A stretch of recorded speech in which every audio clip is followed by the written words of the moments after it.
What's up guys? Tara na magluto. Wala nang intro to boy. Balatan mo na yung sibuyas.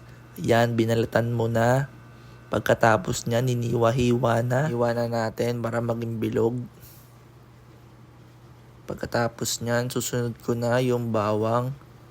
Tapos ng bawang, kumuha lang ako ng 5 pirasong bawang. Pipit-piting ko na yan. Ayan, pinitpit na. Tapos pitpitin, binalatan.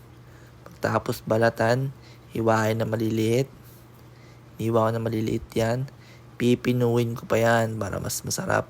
Yan pala ang gagamitin natin sa potato balls. Kaya yan, pinino ko pa para mas kapit na kapit talaga. Para kumapit ka na. Susunod natin yung tocino.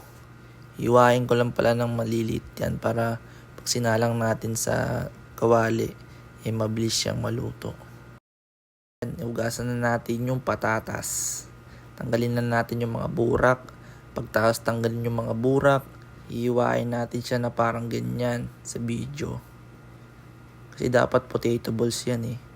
So ayun na lang ginawa ko.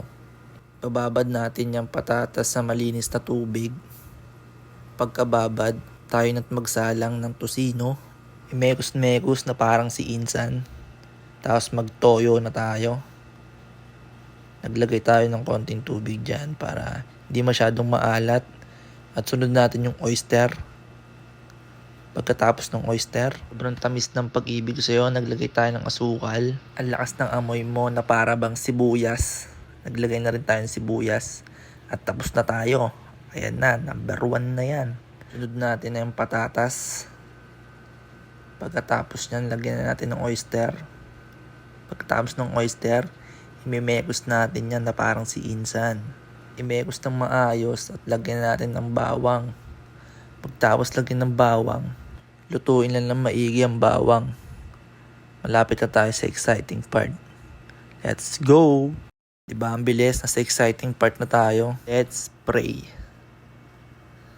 Amen! Una natin tikman na yung tocino na may sibuyas. Kaya kung gusto mong ganitong video, i-follow mo ako guys. Kaya yan, hinihipan ko na yung kanin kasi mainit. Hinihipan ko pa ng hinihipan niya kasi sobrang init ng kanin. Sobrang solid, ang sarap. Kaya bibigyan ko siya ng thumbs up. Susubo ko ulit kasi napakasarap talaga. Kaya try nyo na to guys. Sunod naman natin ang patatas. Tikman natin yan. Parang sa mga sangyup lang talaga to pero sa kanila bilog. Sa akin kasi bento lang eh. Solid. See you sa next video. Bye.